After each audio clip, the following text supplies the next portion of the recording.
Hey, what's going on? This is Haydn Adams from A Designer Who Codes.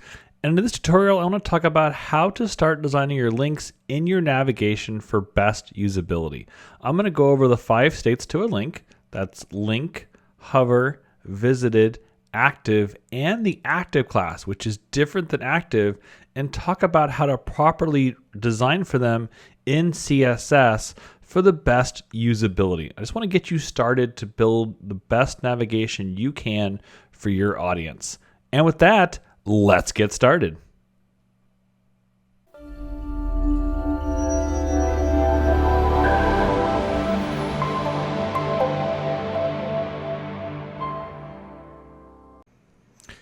So when it comes to links on the web, there's 2 places where you're going to find links. The first primarily place is you're going to find them inside the navigation. Now I built a basic nav by saying nav and close nav. Below that, we might have an article down below, and you'll find links down here inside of paragraph tags. We'll find you can find links in the body, if I can type body, of your text here. So if we close that with a paragraph tag and we decide to put an A tag around somewhere else, we'll just say links, close A. So if you think about it, we're focusing more on the navigation. This is more of the links down below. Now, links in your navigation can be a little more unique because people online assume that they're looking for 2 things. 1, a navigation, and 2, that you can click on the navigation. So the navigation up top is a very unique set of areas to work with. At the top, there's 5 states that a link can be in. It can be a link, which if we talk about pseudo-classes, there is what's called a:*link. As in, what does that one look like? Let's just set a color. So in here, if I say color, we'll go, let's see, Dodger blue. There we go. So what happens is a link changes all the link colors that are by default. That's the default state of your link. And if we then change them to, let's go more green to see the difference here. There we go. So by default, all the links are green. Now keep in mind by default that people online look for 2 things. They look for a blue element or a blue color to click on, and or they look for an underline area. That more applies down below when it comes to the paragraph area because they're not quite sure where to click on. They assume that there's words at the top of your page, they can click on it. So if I actually put a little HR in here, there we go. So if you think about it, this top part right here is my navigation. The bottom part is my body. I wouldn't write a link because that affects everything down here. I want to focus on the nav a link when it comes to the top part. As you can see, I separated the top design, navigation, down below. The second state is the hover state. And nav a hover is what happens when I roll my mouse over that. So if I say color red, and if I save this because it's going to eventually yell at me after about 10 different times, if I roll my mouse over this, notice how the hover state turns red. That's a really good thing because to your user, it gives them feedback. It gives them a response to say, listen, if I roll my mouse over it and I get a response, this is probably a good indication that I can click on it. So your second state, along with your link, is your hover. The visited is nav a visited.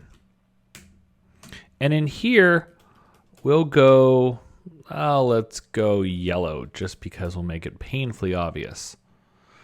And what the visited says, that if I click on something, and it won't work so much when it comes to these anchors with these pound signs, but it'll turn this color yellow if I've been to that page prior. This is not what you want to do for a navigation. Why? Because someone might want to come back to your site over and over and over again. And by having different colors that have turned visited or whatever color you set to it, it creates a jarring effect for navigation. Now, if you're going to go to Google, and if I say San Francisco, if I go here, you can see right away where I've already been. I use San Francisco a lot for a lot of my demonstrations. I used to live there, and there's always a great picture of something of San Francisco that's very iconic. If you scroll down, the visited color is very prominent. I've been to this Wikipedia page recently. In fact, I was there on 3/12/20, and I went there 4 times. So it tells me on that A visited to turn it purple to tell me what's going on. However, at the very top, I don't want any visited areas because I don't want to see every single place I've been in the navigation. The navigation should be visited free, and everything should be lined up very effectively. The fourth state to talk about is the active state. And this really, it's still there, it still works, but there's not much to do. So if I say nav a.active,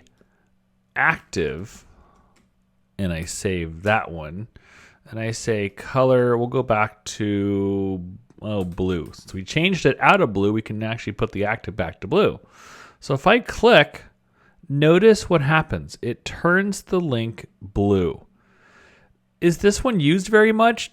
No, not really, because it gets confused with the active class. And this is important to note. If you look at this page, notice how all is a different color than news. The active class tells me that if I click on news or I click on images, that I'm on that images page. Notice how my hover state with maps turns blue, and so does news, but when I actually am stuck on the images page, I wouldn't say stuck, but I'm on the page, that there's this underlined area, and it actually has this kind of like multicolored, which is probably the colors of Google. So if I go to video, same thing. I know I'm on this page. That's an active class, not an active pseudo-class. And the pseudo-class is noted by the colons. So the 4 states are link, hover, visited, and active. Those are pseudo-classes with colons in them.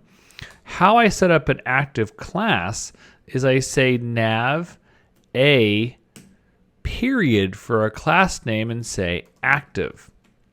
And in here, let's just add orange for a color. There we go. Now note how it doesn't set by default. This your software has to do, either WordPress or React/Gatsby.js, or you might have to hand code it. You might have to say in the A, class name or class in HTML, active.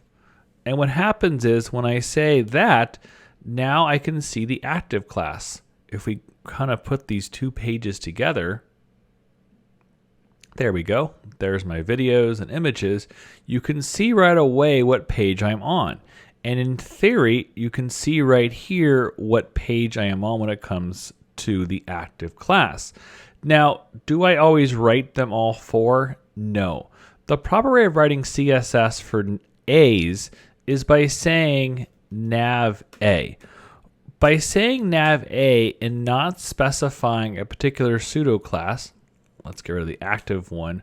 What it does is I'm going to say color, and I will turn them all to green. What this does by default is it says every one of those 4 set to green. And now you notice how my hover state doesn't work. Now, the hover state doesn't work, and we're going to reset that in a second, but also the A link and the A visited are the same. Thereby, in your navigation, you don't have to worry about having your links go to visited a particular color. So what I do is I set 3 of the 5 states. I say nav A set a color or a style of some sort. So if I want to say text decoration to be none, that'll take off my underlines. And notice the entire time I'm not touching the paragraph area down below. What I will do then is I'm going to say nav a hover, because the one area I want to affect is the hover state. The active state is already set to go. The A takes care of the link, the hover, the visited, and the active all within the same area. So if I click, notice how it doesn't change any color. But I want, which is important for your user, to be able to know when they roll their mouse over, like see how I have save it and also this heart and settings. All these up here have a hover state to them.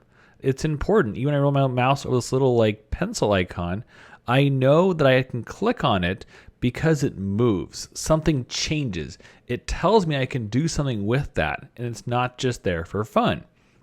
So the hover is really, really important. It might be as simple as setting text decoration back to underline and having this where I can roll my mouse over it in this way. Now you also might not want it to roll over the active class, so in that case you want to mimic the text decoration here as you have down below. So you might want to say text decoration stay none on the active state because the hover might override that by default. So notice now I can't have a text decoration change when it comes to the active class, not the active state. It's actually two different things. So now I've got a pretty good navigation. I know I'm on the active class right here. If I were to move this somewhere else, I could cut that and put it right here. And now the active will eventually go onto active. And I notice how, while I can roll my mouse over and I could technically click on it, you're still able to have your mouse roll over it because it's still a navigational piece. But note how that this indicates, when I roll my mouse over these three, that the hover state just shows up. So I generally do not set the A link, A hover, A active, and A visited all at the same time. I usually will say nav A, which will take care of all four of those states, and then I'll go down and say, okay, after the A hover.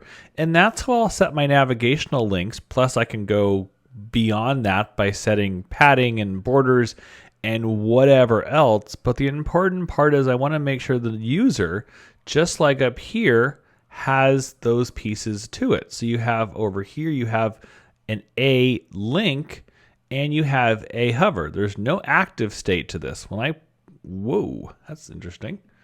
If I hold my mouse down, the active state doesn't show up. There's no active state, but there is an active class when it comes to the navigation like you see here in Google. And this is how we can set the different pieces inside of our navigation in our CSS that corresponds to the HTML. Once again, my name is Haydn Adams with A Designer Who Codes.